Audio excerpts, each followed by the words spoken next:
So hey guys praise lord welcome back to my channel. मी आशिष गवळ्यान स्वागत आहे तुमचं एका नवीन व्हिडिओमध्ये. सो आज आपण फायनली वर्कआउट ब्लॉग शूट करणार आहे. खूप दिवसांनी वर्कआउट ब्लॉग शूट करणार आहे मी, आणि हा एक डिटेल व्हिडिओ असणार आहे तुमच्यासाठी. म्हणजे मी आज ट्रेन करणार आहे चेस्ट अँड शोल्डर्स. सो मी आज तुम्हाला सांगेन की चेस्टमध्ये आणि शोल्डरमध्ये काय काय व्हेरिएशन्स मी घेतोय आणि किती रेप्स किती सेट घेतोय एका व्हेरिएशन्सचे. सो मागचा आठवडा मला तसाच गेलाय. माझी मेंबरशिप संपलेली जिमची. सो इकडे 2 दिवस तिकडे 2 दिवस त्या जिममध्ये. तर त्यामध्ये माझे 3 दिवस पण जिम चुकलेली, डाएटकडे लक्ष नव्हतं काय नाही. आणि आता कॉलेजला सुट्ट्या असल्यामुळे डिसिप्लिन तर. सो आता 2 वाजल्यात, 2 वाजायला आल्यात, म्हणजे दुपारचे 2 वाजायला आल्यात आणि मी आत्ता जिमला चालली. खूप ऑड टायमिंग आहे माझ्यासाठी.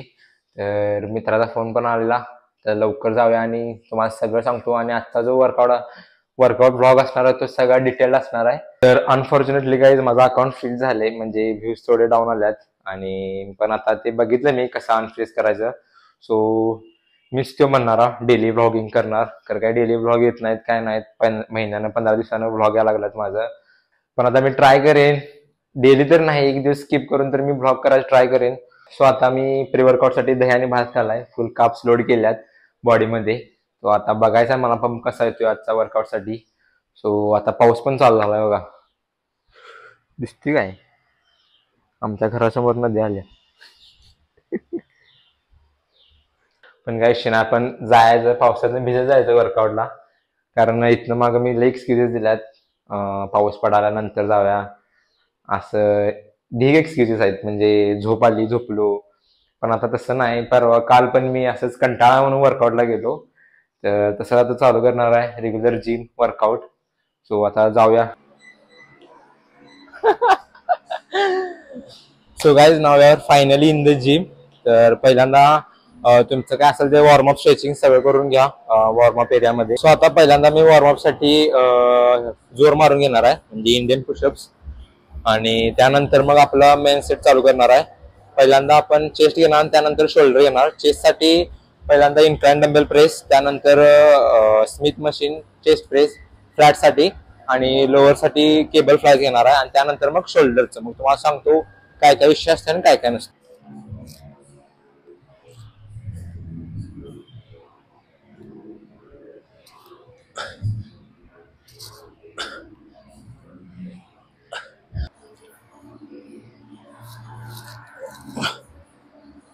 सो गाईज पहिल्यांदा मी वॉर्मअप सेट घेणार आणि त्यानंतर आपला मेन सेट चालू करणार आहे मी.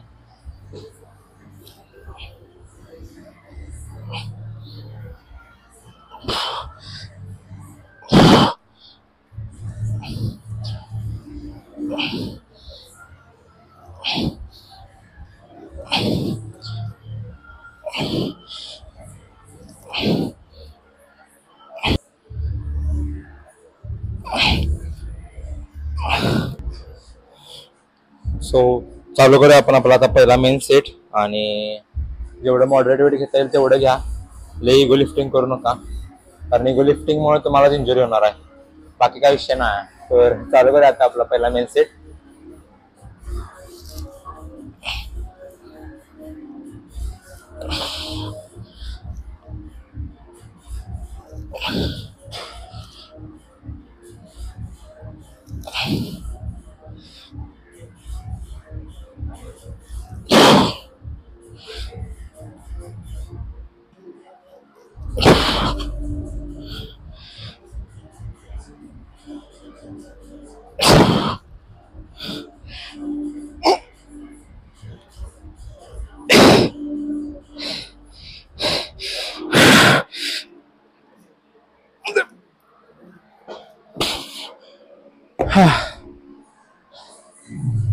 सर गाईज आपल्याला डंबेल्स मारताना की आपला 5 सेट नसतोय, दोन्ही कंट्रोल करावं लागते.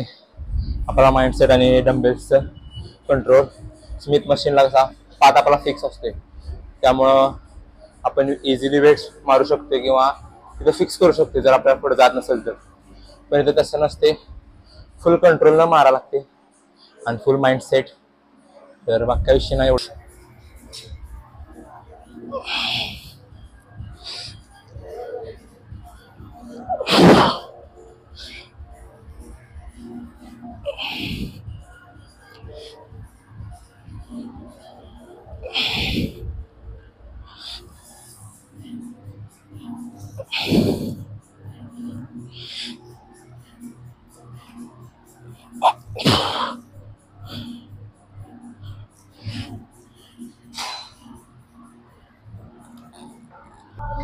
सो गाईज आता विषय असा झाला की डंबेल प्रेस करताना थोडंसं शोल्डरमध्ये पेन व्हायला लागला आपल्या इथं फ्रंट रेअर डेल्टला.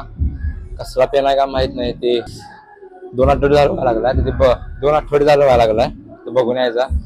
तर स्मिथ मशीन नाही, फक्त मी ह्याचे 2च सेट घेतले इनक्लाइन मशीनचे.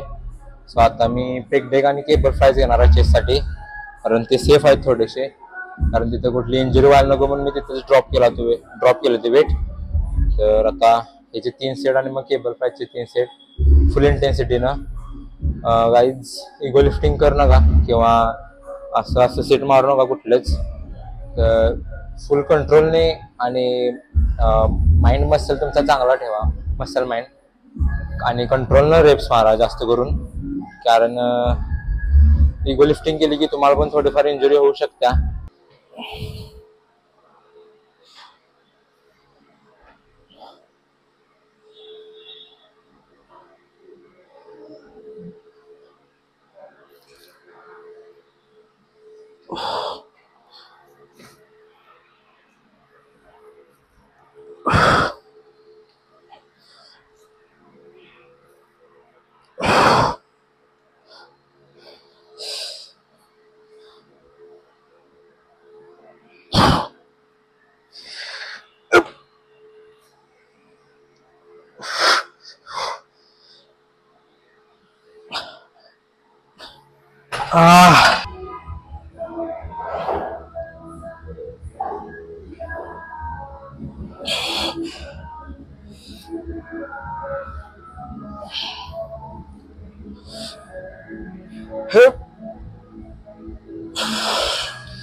सो गाईज आता माझा केबल फ्लायचा एक लास्ट सेट राहिलाय. शोल्डरची इंजुरी मला लई डिस्टर्ब करायला लागल्या की असं पण मारायला पण अवघड व्हायला लागले. सो शोल्डरसाठी मी OHP न घेता डायरेक्ट फ्रंट रेअर डेल्टचा ते आयसोलेशन मुवमेंट घेणार आहे, तर ती मशीनला घेणार आहे. सो आज जास्त काही होत नाही माझ्याकडून, पण नेक्स्ट टाइम ज्यावेळेस मी चेस्ट शोल्डरचा वर्कआउट करेन तुम्हाला सगळं डिटेलमध्ये म्हणजे व्यवस्थित सगळं सांगेन की इनक्लाइन प्रेस, स्मिथ मशीनला वगैरे कसं वगैरे काय काय मारायचं.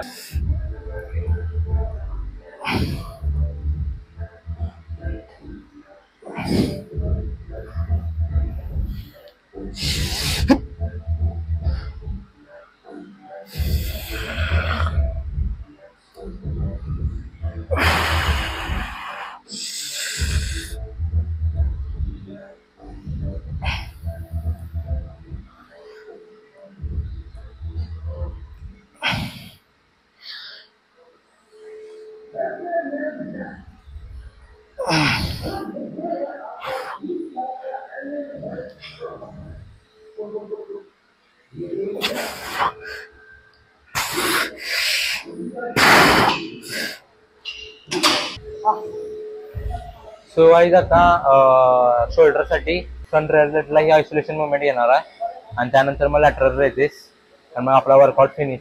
नाही रे असं पण उचला येणार.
सो गाईज, आजचा जो वर्कआउट होता आपला तो असा अनसॅटिस्फाईड होता, कारण आपली शोल्डरचा जो पेन होता आपला तो खूपच डिस्टर्ब करत होता मला वर्कआउट करताना. मग मी ते इन्क्लाइन मशीन आणि स्मिथ मशीनला सॉरी, इन्क्लाइन डंबेल आणि स्मिथ मशीन मारलेच नाहीत तिथे, ते सेटच कंप्लीट केले नाहीत.